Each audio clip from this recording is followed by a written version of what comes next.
With the HyperClan returned from exile and the new Justice League banished, Earth is in more danger now than ever before. What'll happen next? Well, let's hop into the pages of Future State Justice League issue number 2, the grand finale, and find out together, shall we? So then, picking up from where the last issue left off, the evil shape-changing white Martians known as the HyperClan had taken on the forms of the new Justice League and are using it to further their insidious designs. They're kidnapping scientists, important scientific files, and all sorts of high-tech equipment. All the while, though, the regular Joe Schmoes of Earth seem mostly uninterested so long as crime rates stay down, and they do. Here's where things actually start to get interesting, though. You see, Protech is doing all of this because he has some evil grand master plan, but the rest of the HyperClan are actually pretty content with how things are running right now, being worshipped as celebrity heroes. But as their leader says, for the horrors that they suffered at the hands of the superhero community, their revenge must be very grand and all-encompassing. Now from there we transition on over to where the real Justice League is currently being held, some sort of hellish other dimension complete with fire and brimstone. If being trapped in this place wasn't bad enough, paranoia begins to run amok amongst the team members who already had a hard time trusting each other, as they couldn't even trust each other with their own secret identities, which in turn is what got them into this position in the first place. It's here where Joe the Green Lantern actually really shines as a detective trying to get the team to use deductive reasoning to riddle out who may or may not be a white Martian. After all, certain powers like the Green Lantern abilities and aquakinesis just simply cannot be copied by white Martians. The rest, though, that gets a little bit more difficult. It's here the team is assisted by the fact that some of them were indeed fraternizing outside of work even though they weren't supposed to. Wonder Woman bites her lip when she's uncomfortable, but she's doing because Batman and Superman are at each other's throat right now. Jay still refuses to unmask and give his secret identity to the rest of the team, but Superman says using his amazing hearing he was always able to tell Jace hummed a jaunty little tune to himself whenever he fought, almost as if he was singing his own theme music. And as far as Andy and Jess go, well, let's just say they were a lot more intimate than the rest of the team when this started, so they know full well that they're not white Martians. With a little sharing session getting a lot more truth out in the open, the team are finally able to riddle out where exactly they are right now. It seems that this isn't another dimension, this is a whole other Earth. A dying one made of fire that the Aquawoman says her parents, the original Justice League, banished the HyperClan to once they returned. Again, big ups to Joshua Williamson for filling in that little plot hole about the HyperClan believing themselves to be human. At some point between then and the future state, they got their memories back, turned evil, and got themselves locked up here.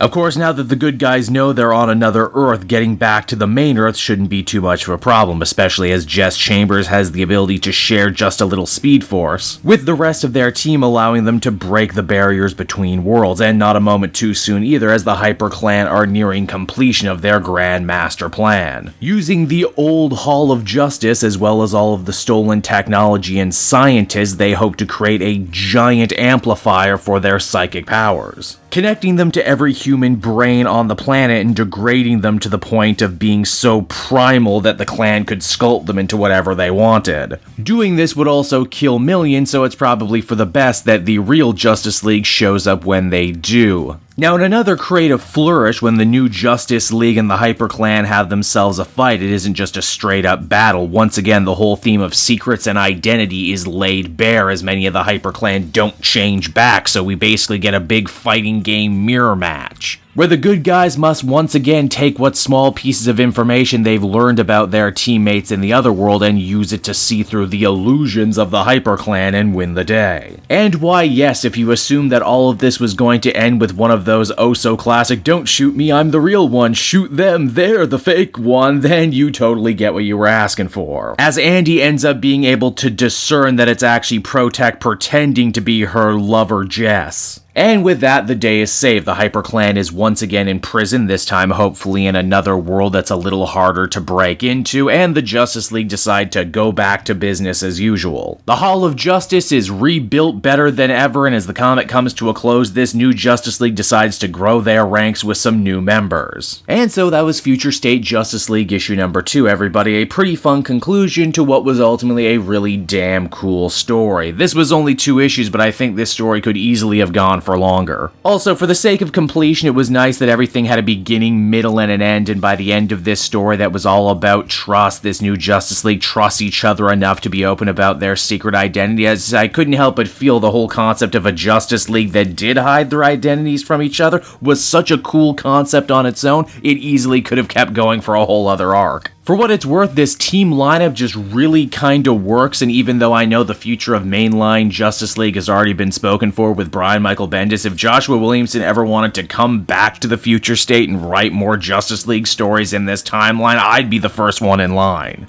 Overall, I'd feel comfortable giving this one an 8 out of 10. It was good stuff and definitely a high mark as far as future state goes. Hey there everyone, Cape Joel again, and I want to thank you so much for watching to the end of the video. As always, if you liked what you see, be sure to like, subscribe, comment. It really helps drive engagement and helps me out too. Also, if you are a patron, which you can become for as little as $1 a month, you will get exclusive content that no one else can ever see, and you'll get to see the Comic Multiverse podcast before anyone else too. You can check out all this and more down in the description. And until next time everyone, this has been Cape Joel, and I'll see you all next time. Cheers.